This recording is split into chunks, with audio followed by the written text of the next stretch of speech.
ಶ್ರೀಗುರುಭ್ಯೋ ನಮಃ ಪರಮಗುರುಭ್ಯೋ ನಮಃ ಶ್ರೀಮದಾನಂದತೀರ್ಥಭಗವತ್ಪಾದಾಚಾರ್ಯಗುರುಭ್ಯೋ ನಮಃ ಮುಕ್ತಿಪ್ರದಾಯಕ ವಾಸುದೇವಾಯ ನಮಃ ಹರಿ ಓಂ ವೃಂದಾವನೇ ಮದನಮೋಹನದೇಹಭಾಜಂ ಮಂದಾರಮಾಲ್ಯಕೃತಪೂಜಕವಾದಿರಾಜಂ ನಂದಾದಿಪಾರ್ಶ್ವದಗಣೈರನುತದೇವರಾಜಂ ವಂದೇ ನಿಶಂ ಮಮ ಹೃದಯಸ್ಥಃ ಯಾಸ್ಯರಾಜಂ ವೃಂದಾವನೇ ಮದನಮರ್ದನರುದ್ರಹೃದ್ಯಂ ಸದ್ಭಿಪ್ರಬಂದಿತಪದಂ ಮದನಾಭಿರಾಮಂ ವೃಂದಾರಕೇಂದ್ರಮರುದಂಶಸುಮರ್ದಿತಾಂಗಂ ರಕ್ಷೋ ವಿದಾರ್ಯವರದಂ ಪ್ರಣಮಾಮಿ ರಾಮಂ ಬುದ್ಧಿರ್ಬಲಂ ಯಶೋಧೈರ್ಯಂ ನಿರ್ಭಯತ್ವಮರೋಗತಾ ಅಜಾಡ್ಯಂ ವಾಕ್ಪಟುತ್ವಂ ಚ ಹನುಮತ್ಸ್ಮರಣಾತ್ ಭವೇತ್ ಕಾಮಧೇನುರಥಾ ಪೂರ್ವಂ ಸರ್ವಾಭೀಷ್ಟಫಲಪ್ರದಾ ತಥಾ ಕಲೋ ವಾದಿರಾಜ ಶ್ರೀಪಾದೋಭೀಷ್ಟದಸ್ಸತಾಂ ಶ್ರೀಮತೋ ರಾಘವೇಂದ್ರಸ್ಯ ನಮಾಮಿ ಪದಪಂಕಜೇ ಕಾಮಿತಾಶೇಷಕಲ್ಯಾಣಕಲನಾ ಕಲ್ಪಪಾದಪೌ ಧರಣೀಮಂಡಲೆ ಖ್ಯಾತಂ ಧೈರ್ಯಾದಿಗುಣಬ್ರಹ್ಮಿತಂ ಧಿಕೃತಾಶೇಷವಾದೀಭಂ ಧೀರಸಿಂಹಗುರುಂ ಭಜೆ.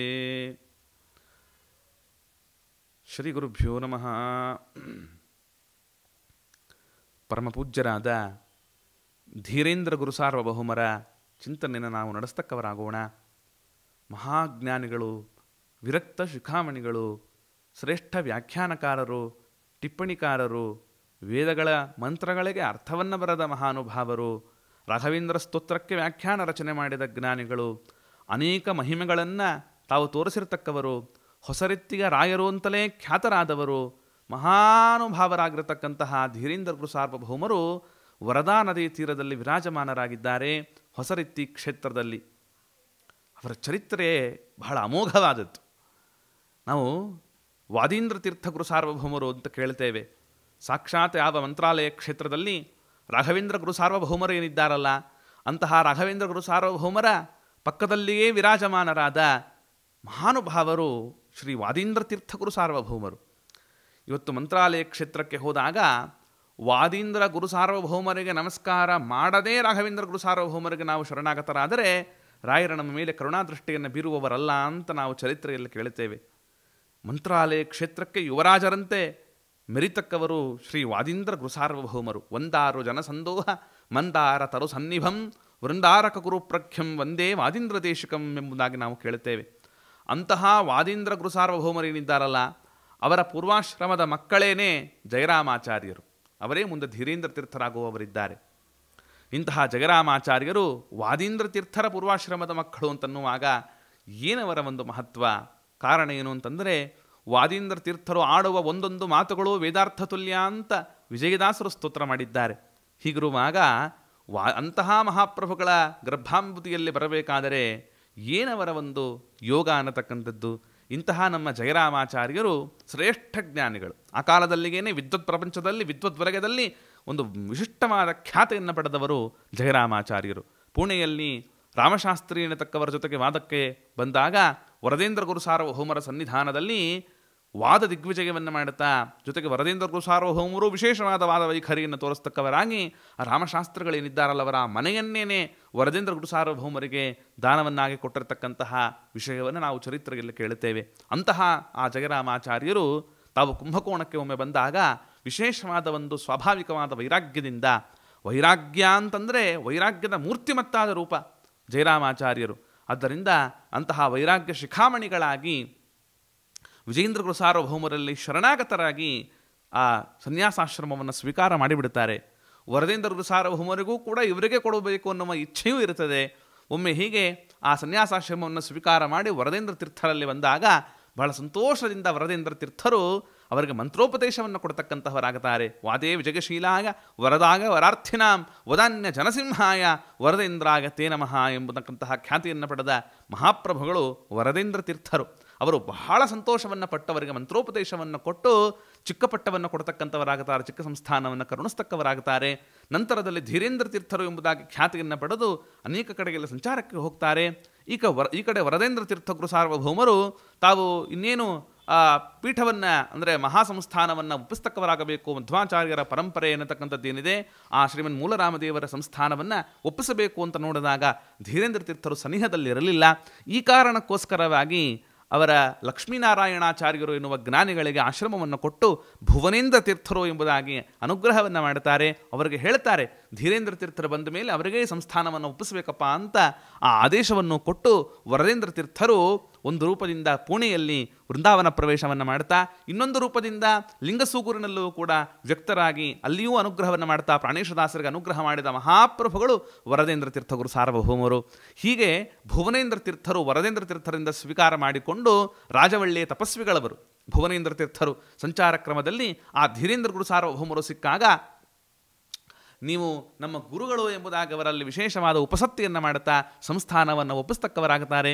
ಧೀರೇಂದ್ರ ತೀರ್ಥರು ಕೆಲವು ವರ್ಷಗಳ ಕಾಲ ಮಾತ್ರ ಅದನ್ನು ಪೂಜೆ ಮಾಡತಕ್ಕವರಾಗಿ ಮತ್ತೆ ಮರಳಿ ವಾಪಸ್ ಕೊಟ್ಟು ಬಿಡ್ತಾರೆ. ಅವರು ವೈರಾಗ್ಯ ಅಂತಂದರೆ ವೈರಾಗ್ಯದ ಮೇರು ಶಿಖರ ಧೀರೇಂದ್ರ ಗುರು ಸಾರ್ವಭೌಮರು. ಇಂತಹ ಮಹಾಪ್ರಭುಗಳು ಅವರು ಸಂಚಾರವನ್ನು ಮಾಡುತ್ತಾ ಅನೇಕ ಕಡೆಗಳಲ್ಲಿ ವಾದಿದಿಗ್ವಿಜಯವನ್ನು ಮಾಡಿ ಮಹಾತ್ಮಗಳನ್ನು ತೋರಿಸಿ ಕುಷ್ಠಾದಿ ರೋಗಗಳನ್ನು ಕೂಡ ಪರಿಹಾರ ಮಾಡಿ ಸಂತಾನಾದ್ಯಭೀಷ್ಟಗಳನ್ನು ಕೂಡ ಕರುಣಿಸ್ತಕ್ಕಂತಹವರಾಗಿ ಅವರ ಮಹಿಮೆ ಅಪಾರವಾಗಿದೆ. ಅವರು ಇಲ್ಲಿಗೆ ಬರ್ತಾರೆ ಅಂದರೆ ಹೊಸರಿತ್ತಿ ಕ್ಷೇತ್ರಕ್ಕೆ ಬರ್ತಾರೆ. ರಿತ್ತಿ ಅಂತ ನಾವು ಕೇಳ್ತೇವೆ. ಅಂತಹ ರಿತ್ತಿ ಅಲ್ಲಿ ಅವರ ಶಿಷ್ಯ ಪರಂಪರೆಯೂ ಸಾಮಾನ್ಯವಾದದ್ದಲ್ಲ. ಅವರ ಶಿಷ್ಯರಲ್ಲಿ ಸಾಕ್ಷಾತ್ ಯಾವ ಸಾತಾರ್ಯಾಚಾರ್ಯರು ಅಂತ ಮಹಾಜ್ಞಾನಿಗಳು ಅವರೆಲ್ಲ ಅವರ ಶಿಷ್ಯರು. ಜಗನ್ನಾಥದಾಸರು ಹರಿಕಥಾಮೃತ ಸಾರವನ್ನು, ಅಂತಹ ಹರಿಕಥಾಮೃತ ಸಾರವಾದ ಮೇರು ಗ್ರಂಥವನ್ನು ಧೀರೇಂದ್ರ ಸ್ವಾಮಿಗಳವರ ಸನ್ನಿಧಾನದಲ್ಲಿ ರಚನೆ ಮಾಡಿದ್ದನ್ನು ನಾವು ಇತಿಹಾಸದಲ್ಲಿ ಕೇಳುತ್ತೇವೆ. ಇವತ್ತಿಗೂ ರಿತ್ತಿ ಕ್ಷೇತ್ರದಲ್ಲಿ ಆ ಕಂಬವನ್ನು ನೋಡಬಹುದು. ಜಗನ್ನಾಥದಾಸರು ಹರಿಕಥಾಮೃತ ಸಾರದ ಆ ಗ್ರಂಥ ರಚನೆಯನ್ನು ಮಾಡಿರ್ತಕ್ಕಂತಹ ಕಂಬವನ್ನು ಇವತ್ತಿಗೂ ಆ ಮನೆಯಲ್ಲಿ ನೋಡ್ತಕ್ಕಂಥವರಾಗಬಹುದು. ರೀತಿಯಲ್ಲಿ ಕೇಳಿದರೆ ಅದನ್ನು ತೋರಿಸ್ತಕ್ಕಂಥವರಾಗುತ್ತಾರೆ. ಇಂತಹ ಜಗನ್ನಾಥದಾಸರು ಮತ್ತು ಶ್ರೀಧ ವಿಠ್ಠಲದಾಸರು ಮತ್ತು ಧೀರೇಂದ್ರ ಗುರು ಸಾರ್ವಭೌಮರು, ಸತ್ಯಬೋಧ ಸ್ವಾಮಿಗಳವರು ಇವರೆಲ್ಲ ಬಹಳ ಅನ್ಯೋನ್ಯವಾಗಿದ್ದಿರತಕ್ಕಂತಹ ಜಾಗವನ್ನು ಕೂಡ ನಾವು ಆ ಹೊಸರಿತ್ತಿ ಕ್ಷೇತ್ರದಿಂದ ಸ್ವಲ್ಪ ಅನತಿ ದೂರದಲ್ಲಿ ಒಂದು ಯಾವ ವರದಾ ನದಿಯ ಕ್ಷೇತ್ರ ಇದೆ, ಅಲ್ಲೆಲ್ಲ ಸೇರಿಕೊಂಡು ಇವರು ಚರ್ಚಾಗೋಷ್ಠಿಯನ್ನು ಮಾಡ್ತಾ ಇದ್ರು ಅನ್ನುವ ಚರಿತ್ರೆಯನ್ನು ಕೂಡ ನಾವು ಕರ್ಣಾಕರ್ಣಿಯಾಗಿ ಕೇಳತಕ್ಕಂತಹವರಾಗುತ್ತೇವೆ. ಇಂತಹ ಧೀರೇಂದ್ರ ಗುರು ಸಾರ್ವಭೌಮರು ಇವರು ರಿತ್ತಿ ಕ್ಷೇತ್ರದಲ್ಲಿ ವಾಸ್ತವಿಕವಾಗಿ ವರದಾ ಕ್ಷೇತ್ರವನ್ನು, ವರದಾ ನದಿ ತೀರವನ್ನೇ ಯಾಕೆ ಆಶ್ರಯಿಸಿದರು ಅಂತೊಂದು ನಾವು ವಿಚಾರ ಮಾಡಲಾಗಿ ವಾದಿರಾಜರು ತೀರ್ಥ ಪ್ರಬಂಧದಲ್ಲಿ ವರದಾ ನದಿಯನ್ನು ವರ್ಣನೆ ಮಾಡುತ್ತಾರೆ. ಸ್ವರದಾಶ್ರಿತ ದುಷ್ಕರ್ಮ ಗುರುದಾಹ ವಿದಾರಣೀಂ ವರದಾಂ ಹರಿದಾಸೇಷ್ಟ ವರದಾನರತಾಂ ಭಜೆ. ವರದಾ ನದಿ ಸ್ಮರಣೆ ಮಾಡುವವರ ದುಷ್ಕರ್ಮಗಳನ್ನು ದೂರ ಮಾಡತಕ್ಕಂತಹ ನದಿ ಅಷ್ಟೇ ಅಲ್ಲ, ಹರಿದಾಸೇಷ್ಟ ವರದ, ಹರಿದಾಸರಿಗೆ ಇಷ್ಟವ ರೂಪವಾಗಿರತಕ್ಕಂತಹ ನದಿ ಅದು, ವರವನ್ನು ಕೊಡ್ತಕ್ಕಂತಹ ನದಿ. ಅಂತಹ ಹರಿದಾಸರು ಯಾರು ಇರಬಹುದಪ್ಪ ಅಲ್ಲಿ ಅಂತ ನಾವು ಚಿಂತನೆ ನಡೆಸಬೇಕು ಅಂತಾದರೆ ನಮಗೆ ಗೊತ್ತಾಗಲ್ಲ. ವಾದಿರಾಜರು ಯಾಕಿಂತಹ ಒಂದು ಚಿಂತನೆಯಲ್ಲಿ ಈ ಸ್ತೋತ್ರವನ್ನು ವರದಾ ನದಿಯ ಮೇಲೆ ಮಾಡಿದ್ದಾರೆ ಅಂತ ವಾದಿರಾಜರು ಆ ಕಾಲದಲ್ಲೇ ಬರೆದರು. ಹರಿದಾಸರಿಗೆ ಇಷ್ಟಪ್ರದಳಾದವಳು ವರದಾ ಅಂತ. ಅಂಥ ಹರಿದಾಸರು ಯಾರಿರಬಹುದಪ್ಪ ಅಂತಂದರೆ ವರದಾ ನದಿ ತೀರದಲ್ಲಿರ್ತಕ್ಕಂತಹ ಧೀರೇಂದ್ರ ಗುರು ಸಾರ್ವಭೌಮರೇ ಅದಕ್ಕೆ ನಿದರ್ಶನಪ್ರಾಯರಾಗಿ ಇರತಕ್ಕಂತಹವರಾಗಿದ್ದಾರೆ. ವರದಾ ನದಿಯ ಪಕ್ಕದಲ್ಲಿಯೇ ದಂಡೆಯಲ್ಲಿಯೇ ನಮ್ಮ ಧೀರೇಂದ್ರ ಗುರು ಸಾರ್ವಭೌಮರು ಇದ್ದುಕೊಂಡು ಆ ವಾದಿರಾಜರು ಹೇಳಿದ ಹರಿದಾಸರಿಗೆ ಇಷ್ಟಪ್ರದಳಾದವಳು ವರದಾ ಅಂತನ್ನುವ ಆ ಮಾತಿಗೆ ನಿದರ್ಶನ ರೂಪದಲ್ಲಿ ಧೀರೇಂದ್ರ ಗುರು ಸಾರ್ವಭೌಮರ ಒಂದು ಸನ್ನಿಧಾನವನ್ನು ನಾವಲ್ಲಿ ಕಾಣತಕ್ಕವರಾಗಬಹುದು. ಇವರು ವಾಸ್ತವಿಕವಾಗಿ ಬೇರೆ ಕಡೆಯಲ್ಲಿ ವೃಂದಾವನ ಪ್ರವೇಶ ಅಂದರೆ ಅದೇ ಊರಿನಲ್ಲಿ ಸ್ಥಳಾಂತರದಲ್ಲಿ ವೃಂದಾವನ ಪ್ರವೇಶ ಮಾಡಿರ್ತಾರೆ. ವೃಂದಾವನ ಪ್ರವೇಶ ಮಾಡಿ ಕೆಲವೇ ವರ್ಷಗಳಲ್ಲಿ ಅಂದರೆ ಸುಮಾರು ಒಂದು 60 ವರ್ಷ ಅಂತ ಇಟ್ಕೋಬಹುದು, 60-80 ವರ್ಷ. ಅಷ್ಟು ವರ್ಷಗಳಲ್ಲಿಗೇನೆ ಸೂಚನೆ ಆಗ್ತದೆ ಅಲ್ಲಿರುವವರಿಗೆ. ನೋಡಿ, ಆ ನದಿ ತೀರದಲ್ಲಿರ್ತಕ್ಕಂತಹ ಒಂದು ಜಾಗವನ್ನು ಒಬ್ಬರು ದಾನವನ್ನು ಕೊಡ್ತಾರೆ, ಅಲ್ಲಿಯೇ ನನ್ನ ವೃಂದಾವನವನ್ನು ಪುನಃ ಪ್ರತಿಷ್ಠಾಪನೆ ಮಾಡಬೇಕು ಅಂತ ಸೂಚನೆ ಆಯಿತು. ಯಾಕೆಂದರೆ ವರದಾ ನದಿ ಪಕ್ಕದಲ್ಲೇ ಇದೆ, ಅಲ್ಲೇ ವೃಂದಾವನ ಸನ್ನಿಧಾನವನ್ನು ಪ್ರತಿಷ್ಠೆ ಮಾಡಬೇಕು ಅಂತ. ಯಾರು ದಾನ ಕೊಡಬೇಕಲ್ಲ ಅವರಿಗೂ ಕೂಡ ಸೂಚನೆ ಆಯಿತು, ನೀವು ದಾನ ಕೊಡಬೇಕು, ನಾವು ಅಲ್ಲೇ ಮಾಡ್ತೇವೆ ಹೀಗೆ ಅಂತ. ಮತ್ತು ಜ್ಞಾನಿಗಳೇ ಹೇಳಿದ್ದಾರೆ ಎಂಬುದಾಗಿ ವಾಸ್ತವಿಕವಾಗಿ ವೀರಶೈವ ಪಂಗಡಕ್ಕೆ ಸೇರಿರತಕ್ಕಂಥವರವರು ಅವರೇನು ಮಾಡ್ತಾರೆ, ಆ ಜಾಗದ ಒಂದು ಯಜಮಾನರು ಆ ಸ್ವಪ್ನ ಸೂಚನೆಯಂತೆ ಆ ಜಾಗವನ್ನು ಮಠಕ್ಕೆ ದಾನವನ್ನಾಗಿ ಕೊಡ್ತಾರೆ ವೀರಶೈವರು. ಧೀರೇಂದ್ರ ಸ್ವಾಮಿಗಳವರು ಅಂದರೆ ಆ ವಿಶೇಷವಾಗಿರತಕ್ಕಂತಹ ಜಾಗವನ್ನು ಏನು ಆರಿಸಿದ್ರಲ್ಲ ವರದಾ ನದಿ ತೀರದಲ್ಲಿ, ಅಲ್ಲಿಗೆ ವೃಂದಾವನ ಪ್ರವೇಶ ಮಾಡಬೇಕು ಅಂತ ಸಂಕಲ್ಪವನ್ನು ಮಾಡುತ್ತಾರೆ. ವೃಂದಾವನ ಪ್ರವೇಶ ಆಗಿನೇ ಆಗಲೇ 80 ವರ್ಷ ಆಗೋಗಿದೆ. ವೃಂದಾವನ ಪ್ರವೇಶ ಆದ ಮೇಲೆ ಮತ್ತೆ ಆ ಪಾರ್ಥಿವ ಶರೀರವನ್ನು ತೆಗಿತಕ್ಕಂಥವರಾಗುತ್ತಾರೆ. ನೋಡ್ತಾರೆ, ಆ ದೇಹ ಸಾಮಾನ್ಯವಾಗಿರ್ತಕ್ಕಂಥ ದೇಹವೇ ಅದು, ಸಾಮಾನ್ಯವಾಗಿರ್ತಕ್ಕಂತಹವರ ದೇಹ ಅಂತಾಗಿದ್ದರೆ ಅದು ಕೊಳೆತು ಬಿಡಬೇಕಾಗಿತ್ತು.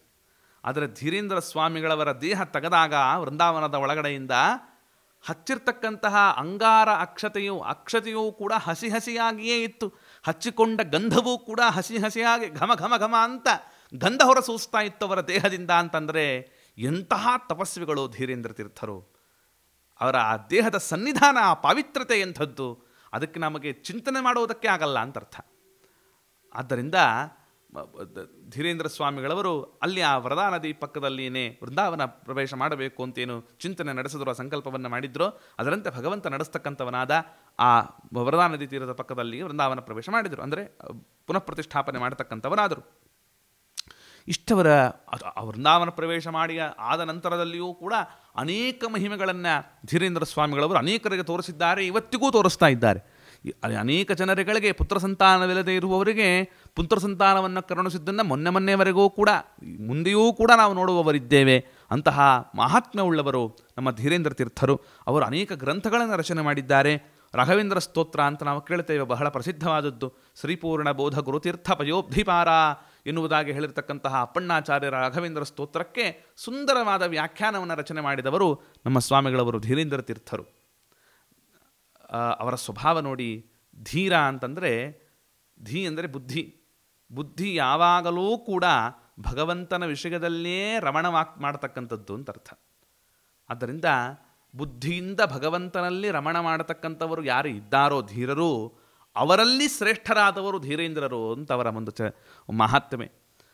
ಆ ರಾಘವೇಂದ್ರ ಸ್ತೋತ್ರಕ್ಕೆ ವ್ಯಾಖ್ಯಾನ ಮಾಡುವಾಗ ಒಂದೊಂದು ವಿಶೇಷಾರ್ಥವನ್ನು ಮಾತ್ರ ನಾವು ಚಿಂತನೆ ಮಾಡೋಣ. ಯಾಕಂದರೆ ಅವರ ಚರಿತ್ರೆಯನ್ನು ಹೇಳಬೇಕು ಅಂದರೆ ಸಾಗರೋಪಾದಿಯಲ್ಲಿ ಇರತಕ್ಕಂಥದ್ದಾಗಿದೆ. ರಾಘವೇಂದ್ರ ಸ್ತೋತ್ರದಲ್ಲಿ ವಾಗ್ವೈಖರಿ ನಿರ್ಜಿತ ಭವ್ಯಶೇಷ ಎಂಬುದಾಗಿ ಒಂದು ಮಾತನ್ನು ಕೇಳುತ್ತೇವೆ. ಅಲ್ಲಿ ಸಾಮಾನ್ಯವಾಗಿ ಅರ್ಥ ಏನು? ರಾಘವೇಂದ್ರ ಸ್ವಾಮಿಗಳವರ ವಾಗ್ವೈಖರಿ ಇದೆಯಲ್ಲ, ಅದರಿಂದ ಮತ್ತು ಅನೇಕ ದುರ್ವಾದಿಗಳು ಅವರು ಗೆಲ್ಲಲ್ಪಡ್ತಕ್ಕಂಥವ್ರು, ಅಂದರೆ ಸೋಲ್ತಕ್ಕಂಥವರಾದರೂ ರಾಘವೇಂದ್ರ ಸ್ವಾಮಿಗಳವರು ದಿಗ್ವಿಜಯವನ್ನು ಮಾಡಿದರು ಅಂತ ಅರ್ಥ. ಆದರೆ ಧೀರೇಂದ್ರ ಸ್ವಾಮಿಗಳವರು ವಿಶೇಷ ಅಪರೂಪದ ಅರ್ಥವನ್ನು ಮಾಡ್ತಾರೆ. ವಾಗ್ವೈಖರಿ ನಿರ್ಜಿತ ಭವ್ಯಶೇಷ ಅನ್ನೋದು ಐತಿಹಾಸಿಕ ಅರ್ಥ ಆಯಿತು, ಫ್ಯಾಕ್ಟ್ ಅಂತಾರಲ್ಲ ಹಾಗೆ. ಅವರು ಹೇಳ್ತಾರೆ, ಶೇಷ ಅಂತ ಒಬ್ಬ ಪಂಡಿತ ಇದ್ದ ಅಂತ ಅರ್ಥ. ಶೇಷ ಅಂತ ಒಬ್ಬ ಪಂಡಿತ ಇದ್ದ. ಆ ಪಂಡಿತನನ್ನು ರಾಘವೇಂದ್ರ ಸ್ವಾಮಿಗಳವರು ವಾಗ್ವೈಖರಿ ಅಂದರೆ ವಿಜಯೇಂದ್ರ ಗುರುಸಾರ್ವಭೌಮರಿಂದ ಒಂದು ರಚಿತವಾದ ಗ್ರಂಥ ಅದು ವಾಗ್ವೈಖರಿ ಅಂತ. ಆ ವಾಗ್ವೈಖರಿ ಎನ್ನುವ ಗ್ರಂಥವನ್ನು ಆಧಾರವನ್ನಾಗಿಟ್ಟುಕೊಂಡು ರಾಘವೇಂದ್ರ ಸ್ವಾಮಿಗಳವರು ಶೇಷ ಎನ್ನುವ ದೊಡ್ಡ ಪಂಡಿತನನ್ನು ಸೋಲಿಸ್ತಕ್ಕಂಥವರಾದರು ಅನ್ನುವ ಚರಿತ್ರೆಯನ್ನು ಒಂದು ಲೈನ್ನಲ್ಲಿ ದಾಖಲೆ ಮಾಡತಕ್ಕಂಥವರಾಗುತ್ತಾರೆ ಧೀರೇಂದ್ರ ಸ್ವಾಮಿಗಳವರು. ಇದೊಂದು ಅಪೂರ್ವತೆ. ಇದರಂತೆಯೇ ಮಹಾನಾರಾಯಣ ಉಪನಿಷತ್ತಿಗೆ ವ್ಯಾಖ್ಯಾನವನ್ನು ಬರೀತಾರೆ ಧೀರೇಂದ್ರ ಸ್ವಾಮಿಗಳವರು. ಅಲ್ಲಿ ಒಂದು ಮಾತು ಬರ್ತದೆ, ವಕ್ರತುಂಡಾಗ ವಿದ್ಮಹೇ ಅಂತ, ಈ ಪ್ರಕಾರವಾಗಿ ಏಕದಂತಾಗ ಧೀಮಹಿ ಅಂತ. ಇಲ್ಲಿ ವಕ್ರತುಂಡ ಅಂತನ್ನುವುದಕ್ಕೆ ತನ್ನೋ ದಂತಿ ಪ್ರಚೋದಯ ಅಂತನ್ನುವ ಮಾತನ್ನು ನಾವು ಕೇಳ್ತೇವೆ. ವಕ್ರತುಂಡ ಅಂದ್ರೆ ಅರ್ಥ ಏನು? ಗಣೇಶನಿಗೆ ವಕ್ರತುಂಡ ಅಂತ ಯಾಕೆ ಕರೀತಾರೆ ನೋಡಿ? ವೇದಗಳಿಗೆ ಒಂದೇ ಅರ್ಥವನ್ನು ಹೇಳುವಂತೆ ಇಲ್ಲ. ಕಾರಣ ಶ್ರೀಮದ್ ಆಚಾರ್ಯರು ಅದನ್ನು ಮಾಡಿ ತೋರಿಸಿದ್ದಾರೆ. ಋಗ್ಭಾಷ್ಯಕ್ಕೆ ಶ್ರೀಮದ್ ಆಚಾರ್ಯರು ಅದ್ಭುತವಾದ ವ್ಯಾಖ್ಯಾನ, 40 ಋಗ್ಮಂತ್ರಗಳಿಗೆ ಅದ್ಭುತವಾದ ವ್ಯಾಖ್ಯಾನ ರಚನೆ ಮಾಡಿ ಋಗ್ಭಾಷ್ಯ ಎಂಬುದಾಗಿ ರಚನೆ ಮಾಡಿಕೊಟ್ಟಿದ್ದಾರೆ. ಶ್ರೀಮದ್ ಆಚಾರ್ಯರ ಸಿದ್ಧಾಂತ ಸಕಲ ವೇದಗಳ ಸಿದ್ಧಾಂತ. ಸಕಲ ವೇದಗಳೂ ಕೂಡ ಭಗವಂತನನ್ನೇ ಕೊಂಡಾಡ್ತಾ ಇದೆ ಅಂತ ಭಗವಂತನೇ ಹೇಳಿಕೊಂಡಿದ್ದಾನೆ. ಕೃಷ್ಣ ಭಗವದ್ಗೀತೆಯಲ್ಲಿ ವೇದೈಶ್ಚ ಸರ್ವೈರಹಮೇವ ವೇದ್ಯ, ಸಕಲ ವೇದಗಳಿಂದಲೂ ಪ್ರತಿಪಾದ್ಯನಾದವನು ನಾನು ಎಂಬುದಾಗಿ ಹೇಳಿಕೊಟ್ಟಿದ್ದಾನೆ. ಅದರಂತೆ ಶ್ರೀಮದ್ ಆಚಾರ್ಯರು ಒಂದೊಂದು ಋಗ್ವೇದ ಮಂತ್ರಕ್ಕೂ ಕೂಡ ಪ್ರತಿಯೊಂದು ವೇದ ಮಂತ್ರವೂ ಭಗವಂತನನ್ನೇ ಮುಖ್ಯವಾಗಿ ಕೊಂಡಾಡ್ತಾ ಇದೆ. ಆನಂತರದಲ್ಲಿ ಲಕ್ಷ್ಮೀದೇವಿ, ಆನಂತರದಲ್ಲಿ ಮುಖ್ಯ ಪ್ರಾಣದೇವರು, ಆನಂತರದಲ್ಲಿ ಅವಾಂತರ ಆ ದೇವತೆಗಳು ಅಂತ ಈ ಪ್ರಕಾರವಾಗಿ ಏನು ತೋರಿಸಿಕೊಟ್ಟಿದ್ದಾರಲ್ಲ, ಆ ಹಾಕಿಕೊಟ್ಟ ಒಂದು ಸಂಪ್ರದಾಯ ಇದೆಯಲ್ಲ, ಶುದ್ಧವಾದ ಸಂಪ್ರದಾಯ. ಅದರಂತೆ ಧೀರೇಂದ್ರ ತೀರ್ಥರು ಋಗ್ಮಂತ್ರಗಳಿಗೆ, ವೇದಮಂತ್ರಗಳಿಗೆ ಇಂಥ ಅರ್ಥವನ್ನು ಅದ್ಭುತವಾಗಿ ಮಾಡ್ತಾರೆ. ಅದನ್ನು ನೋಡಿದಾಗ ಆನಂದವಾಗ್ತದೆ. ವಕ್ರತುಂಡ ಅಂತ ನಾವು ಕೇಳ್ತೀವಿ. ವಕ್ರತುಂಡ ಅಂದರೆ ಗಣೇಶ ಅಂತ. ವಕ್ರತುಂಡ ಅಂತನ್ನುವುದು ಗಣೇಶ ಅಂತ ಯಾಕೆ ಎನ್ನುವುದನ್ನು ಕೂಡ ವಿವರಣೆ ಮಾಡಿ ತೋರಿಸ್ತಾರೆ. ವಕ್ರತುಂಡ ಅನ್ನುವುದು ಭಗವಂತ ಹೇಗೆ ಎನ್ನುವುದನ್ನು ವಿವರಣೆ ಮಾಡಿ ತೋರಿಸ್ತಾರೆ. ನೋಡಿ, ವಕ್ರತುಂಡ ಅಂದರೆ ಮುರಿದಿರ್ತಕ್ಕಂತಹ ಒಂದು ಹಲ್ಲಿರುವವನು. ಸುಮ್ಮನೆ ಉದಾಹರಣೆ ನಾವೆಲ್ಲ ನೋಡ್ತೇವೆ. ಗಣೇಶನ ಚಿತ್ರ ನೋಡಿದಾಗ ಒಂದು ದಂತ ಹೀಗಿರ್ತದೆ, ಒಂದು ದಂತ ಅರ್ಧ ಮುರಿದಿರ್ತದೆ. ಯಾಕಿದು ಅಂತ ನಾವು ಚರಿತ್ರೆಯನ್ನು ನೋಡಿದಾಗ ಧೀರೇಂದ್ರ ಸ್ವಾಮಿಗಳವರು ಸೂಚ್ಯವಾಗಿ ಆ ಚರಿತ್ರೆಯನ್ನು ಹೇಳ್ತಾರಲ್ಲಿ. ಏನದು ಅಂತಂದರೆ, ಭಾರತವನ್ನು ಲೇಖನ ಮಾಡುವಾಗ ಅಂತಷ್ಟೇ ವಕ್ರತುಂಡನಾದ ಅಂತ. ಈ ಭಾರತವನ್ನು ಲೇಖನ ಮಾಡುವಾಗ ವಕ್ರತುಂಡ ಹೇಗಾದ ಅಂತಂದರೆ, ವೇದವ್ಯಾಸ ದೇವರು ಗಣೇಶನನ್ನು ಆರಿಸಿಕೊಳ್ಳುತ್ತಾರೆ. ನಾನು ಮಹಾಭಾರತವನ್ನು ಹೇಳ್ತೇನಪ್ಪ ಗಣೇಶ, ನೀನದನ್ನು ರಚನೆ ಮಾಡಬೇಕು ಅಂತ. ಇದೆಲ್ಲ ಕಟ್ಟುಕಥೆ ಅಲ್ಲ. ಮತ್ತೀಗ ಸಾಕ್ಷಾತ್ ಜಗನ್ನಾಥದಾಸರು ಇದನ್ನು ದಾಖಲೆ ಮಾಡಿದ್ದಾರೆ, ಮಹಾಭಾರತದಲ್ಲೂ ಇರತಕ್ಕಂಥದ್ದಾಗಿದೆ. ನೀನು ರಚನೆ ಮಾಡಬೇಕು ಅಂತ ವೇದವ್ಯಾಸರು ಹೇಳಿದಾಗ, ಆಯಿತು ಸ್ವಾಮಿ ಪರಮಾನುಗ್ರಹ ಅಂತ ಗಣೇಶ ಕುಳಿತುಕೊಂಡ. ವೇದವ್ಯಾಸರು ಹೇಳುವ ವೇಗ ಗಣೇಶನಿಗೆ ತಡಲಿಕ್ಕಾಗಲಿಲ್ಲ. ಬರಿತಾನೆ ಬರಿತಾನೆ ಬರಿತಾನೆ ಬರಿತಾನೆ. ಅದಲ್ಲಿ ವೇಗಕ್ಕೆ ಅವರು ಒಂದು ಸಾವಿರಾರು ಶ್ಲೋಕಗಳನ್ನು ಹೇಳ್ತಾ ಇದ್ದಾರೆ ವೇದವ್ಯಾಸರು, ಪುಂಖಾನುಪುಂಖವಾಗಿ. ಆ ಲೇಖನಿಯನ್ನು ಸ್ವಲ್ಪ ಮುರಿದು ಬಿದ್ದಂತೆ ಆಯಿತು. ಆಗ ಗಣೇಶ ಏನು ಮಾಡಿದ, ಮತ್ತೆ ಇನ್ನೊಂದು ಲೇಖನಿಯನ್ನು ತರುವಷ್ಟರಲ್ಲಿ ಸಾವಿರಾರು ಶ್ಲೋಕಗಳು ಮುಂದಕ್ಕೆ ಹೋಗಿರ್ತಾರೆ ವೇದವ್ಯಾಸರು ಅಂತ. ಆ ತರುವ ಸಮಯವನ್ನು ಹೇಗಾದರೂ ಕೂಡ ಕಡಿಮೆ ಮಾಡಿಕೊಳ್ಳಬೇಕು ಅಂತ ಗಣೇಶ ತನ್ನ ಕೋರದಾಡಿಯನ್ನೇ ಮುರಿದು ಲೇಖನಿಯನ್ನಾಗಿ ಮಾಡಿಕೊಂಡ ಅಂತ ಅರ್ಥ. ಲೇಖಕಾಗ್ರಣಿ ಮನದು ದುರ್ವ್ಯಾಕುಲವ ಪರಿಹರಿಸು, ದಗೆದಿ ಪಿನಾಕಿ ಭಾರ್ಯ ತನುಜ ಮೃದ್ಭವ ಪ್ರಾರ್ಥಿಸುವೆ ನಿನ್ನ ಅಂತ ಜಗನ್ನಾಥದಾಸರು ಸ್ತೋತ್ರ ಮಾಡಿದ್ದಾರೆ. ಅಂದರೆ ವಕ್ರತುಂಡ ಅಂತ ಯಾಕೆ ಕರೆಸಿಕೊಂಡ, ಮಹಾಭಾರತ ಲೇಖನ ಮಾಡುವಾಗ ಆ ದಂತವನ್ನೇ ಕತ್ತರಿಸಿಕೊಂಡು ಅದನ್ನೇ ಲೇಖನೆಯನ್ನಾಗಿ ಮಾಡಿಕೊಂಡು ರಚನೆ ಮಾಡಿದ ಅಂತ ನಾವು ಚರಿತ್ರೆಯಲ್ಲಿ ಕೇಳುತ್ತೇವೆ ಎನ್ನುವ ಇತಿಹಾಸವನ್ನು ಧೀರೇಂದ್ರ ಸ್ವಾಮಿಗಳು ವೇದಮಂತ್ರಕ್ಕೆ ಅರ್ಥ ಮಾಡುವಾಗ ಗಣೇಶನ ಪರವಾಗಿ ಈ ರೀತಿಯಾಗಿ ತೋರಿಸಿದ್ದಾರೆ. ಹಾಗಾದರೆ ಭಗವಂತ ಹೇಗಾಗ್ತಾನೆ ವಕ್ರತುಂಡ ಅಂದರೆ, ವಕ್ರಾಣಿ ತುಂಡಾನಿ ಯಸ್ಯ ಸಹ ವಕ್ರತುಂಡ. ಭಗವಂತನಿಗೆ, ವಿಘ್ನೇಶ್ವರನಿಗೆ ಆ ಆನೆಯ ಮುಖ ಯಾಕೆ ಬಂತು? ಶ್ರೀಮದ್ ಆಚಾರ್ಯರು ಹೇಳ್ತಾರೆ, ಆನೆಯ ಮುಖ ಯಾಕೆ ಬಂತು ಅಂತಂದರೆ ಅವನು ವಿಶ್ವಂಭರನ ಉಪಾಸಕ ಅಂತ. ವಿಶ್ವಂಭರ ಹೇಗಿದ್ದಾನೆ? 19 ಮುಖದಿಂದ ಕೂಡಿದ್ದಾನೆ. 19 ಅನ್ನುವುದು ಏನು? ಬೆಸ ಸಂಖ್ಯೆ. ಆದ್ದರಿಂದ ವಕ್ರಾಣಿ, ವಕ್ರ ಅಂದರೆ ಬೆಸ ಸಂಖ್ಯೆಯ ಮುಖಗಳಿಂದ ಕೂಡಿದ ವಿಶ್ವಂಭರ ರೂಪಿ ಭಗವಂತನಿಗೆ ವಕ್ರತುಂಡ ಅಂತ ಕರೀತಾರೆ ಅಂತ ಧೀರೇಂದ್ರ ಸ್ವಾಮಿಗಳವರು ಅರ್ಥವನ್ನು ರಚನೆ ಮಾಡಿ ತೋರಿಸಿರ್ತಕ್ಕಂತಹವರಾಗಿದ್ದಾರೆ. ಅಷ್ಟೇ ಅಲ್ಲದೇನೆ ನೋಡಿ, ಇನ್ನೂ ಒಂದು ಉದಾಹರಣೆಯನ್ನು ನೋಡೋಣ. ಸದ್ಯೋಜಾತಂ ಪ್ರಪದ್ಯಾಮಿ, ರುದ್ರದೇವರನ್ನು ಕುರಿತು ಹೇಳತಕ್ಕಂತಹ ಮಂತ್ರ ಇದು. ಸದ್ಯೋಜಾತಂ, ಸದ್ಯೋಜಾತ ಅಂತ ನರಸಿಂಹನ ಪರವಾಗಿ ಅರ್ಥ ಮಾಡ್ತಾರೆ ಧೀರೇಂದ್ರ ತೀರ್ಥರು. ಮುಖ್ಯಾರ್ಥ ಅದೇ. ಹೇಗೆ ಅಂತಂದರೆ, ಸದ್ಯೋಜಾತ, ಪ್ರಹ್ಲಾದರಾಜರು ಪ್ರಾರ್ಥನೆ ಮಾಡಿದ ತಕ್ಷಣದಲ್ಲಿಯೇ ಸ್ತಂಭದಿಂದ ಸದ್ಯದಲ್ಲಿ ಆವಿರ್ಭೂತನಾದವನು, ಸದ್ಯದಲ್ಲಿಯೇ ಜಾತನಾದವನು. ಆದ್ದರಿಂದ ನರಸಿಂಹದೇವರೇ ಸದ್ಯೋಜಾತ ಎಂಬುದಾಗಿ ಧೀರೇಂದ್ರ ತೀರ್ಥರು ಅರ್ಥ ಮಾಡತಕ್ಕಂಥವರಾಗುತ್ತಾರೆ. ಏನವರ ವ್ಯಾಖ್ಯಾನ ಕೌಶಲ! ಅಷ್ಟೇ ಅಲ್ಲದೇನೆ ಗುರುಗುಣಸ್ತವನ, ಮನ್ಯು ಸೂಕ್ತ, ಎಸ್ತೇ ಮನ್ಯೋ ವೀಧಧ್ವಜ್ರಸಾಯಕ, ಈ ಮನ್ಯು ಸೂಕ್ತಕ್ಕೆ ಅದ್ಭುತವಾದ ವಿವರಣೆಯನ್ನು ಕೊಡ್ತಾರೆ ಧೀರೇಂದ್ರ ಸ್ವಾಮಿಗಳವರು. ಅಷ್ಟೇ ಅಲ್ಲದೇನೆ ವಿಷಯ ವಾಕ್ಯಾರ್ಥ ಸಂಗ್ರಹ ಅನ್ನುವ ಒಂದು ಗ್ರಂಥವನ್ನು ಕೂಡ ರಚನೆ ಮಾಡಿ ಕೊಟ್ಟಿರ್ತಕ್ಕಂಥವರಾಗಿದ್ದಾರೆ. ಇನ್ನು ಅನೇಕ ಮಹಿಮೆಗಳಿದೆ ಧೀರೇಂದ್ರ ಸ್ವಾಮಿಗಳವರದು. ಅವರ ಮೇಲೆ ಅನೇಕ ದಾಸರಾಯರು ಕೂಡ ಸ್ತೋತ್ರ ಮಾಡಿದ್ದನ್ನು ನಾವು ಚರಿತ್ರೆಯಲ್ಲಿ ಕೇಳತಕ್ಕಂತಹವರಾಗ್ತೇವೆ. ಸುಮ್ಮನೆ ಒಂದು ಕೃತಿಯನ್ನು ನಾವು ನೋಡುವುದಾದರೆ, ಒಂದು ಅಪರೂಪದ ಕೃತಿ, ಅದು ವರದ ಗುರು ವರದ ಶ್ರೀ ಪ್ರಹ್ಲಾದ ಹರಿವಿಠಲ ಅಂತ ಬಹಳ ದೊಡ್ಡ ಜ್ಞಾನಿಗಳವರು. ಮತ್ತು ಇತ್ತೀಚಿನವರಲ್ಲ, ಮತ್ತವರು ಬಹಳ ಸ್ವಲ್ಪ ಹಿಂದಿನವರು, ಪ್ರಾಚೀನರೇನೆ. ಅವರು ಧೀರೇಂದ್ರ ಸ್ವಾಮಿಗಳವರ ಮೇಲೆ ಒಂದು ಸ್ತೋತ್ರವನ್ನು ಮಾಡುತ್ತಾರೆ. ಭೋಗುರು ಧೀರೇಂದ್ರ ಶುಭಗುಣವಾದಿಧಿ ಯೋಗೀಂದ್ರ, ಭಾಗವತಾಗ್ರಣಿ ಗುರು ರಾಘವೇಂದ್ರರ ರಾಗದಿ ಭಜಿಸುವ ಯೋಗಿಗಳ ರಸನೆ ಎಂಬುದಾಗಿ ಸ್ತೋತ್ರ ಮಾಡುತ್ತಾ, ವೃತ್ತಿಮಂದಿರ ವಾಸ ಭಜಕರಿಗಿತ್ತು ಮನೋಲ್ಲಾಸ, ಹೊತ್ತು ಹೊತ್ತಿಗೆ ಶ್ರೀಶನಂಘ್ರಿಯ ಭಕ್ತಿಲವರ ಮನಸ, ಬಿತ್ತಿ ಬೆಳೆಸಿ ಭವಮುಕ್ತರ ಮಾಡಲು ಅತ್ಯಂತ ಹರುಷತಿ ಯತಿವರನಾಗಿಹ ಅಂತ ಹೀಗೆ ಹೇಳ್ತಾ, ಒಂದು ದಿನ ನಿಮ್ಮ ನೆನೆದರೆ ಬೆಂದವು ಭವಪಾಶ ಅಂತ ಸ್ತೋತ್ರವನ್ನು ಮಾಡಿ ಅಲ್ಲಿ ಹೇಳ್ತಾ, ಗುರು ವರದೇಂದ್ರರ ಯತಿವರ ಕರಕಮಲ ಸಂಜಾತ. ನೋಡಿ ಹೇಳ್ತಾರೆ, ಗುರು ವರದೇಂದ್ರ ತೀರ್ಥರ ಯತಿವರ ಕರಕಮಲ ಸಂಜಾತರಾದವರು. ಅಲ್ಲದೇನೆ ರುಜುವರ ವಾದಿರಾಜರ ಅಂಘ್ರಿ ಸರಸುಜ ಯುಗಭೃಂಗ, ವಾದಿರಾಜಗುರು ಸಾರ್ವಭೌಮರ, ಋಜುತ್ತಮರಾಗಿರತಕ್ಕಂತಹ ವಾದಿರಾಜಗುರು ಸಾರ್ವಭೌಮರ ಪಾದಕಮಲಗಳಲ್ಲಿ ವಿಶೇಷವಾದ ಭಕ್ತಿಯನ್ನು ಮಾಡಿದವರು ಧೀರೇಂದ್ರ ತೀರ್ಥರು. ವರದ ಶ್ರೀ ಪ್ರಹ್ಲಾದ ಹರಿವಿಠಲ ನರಹರಿ ಸಿರಿಗೆನ್ನ ಸಿರಿವೆರಗಲಿ ಸದಾ ಯಾವ ಸ್ತೋತ್ರವನ್ನು ಮಾಡತಕ್ಕವರಾಗಿದ್ದಾರೆ. ಜೊತೆಗೆ ಇಂತಹ ಧೀರೇಂದ್ರ ತೀರ್ಥರ ಮೇಲೆ ಸ್ತೋತ್ರವನ್ನು ಸಾತಾರ್ಯಾಚಾರ್ಯರು ಮಾಡುತ್ತಾರೆ. ಅದ್ಭುತವಾದ ಸ್ತೋತ್ರ ಇದು.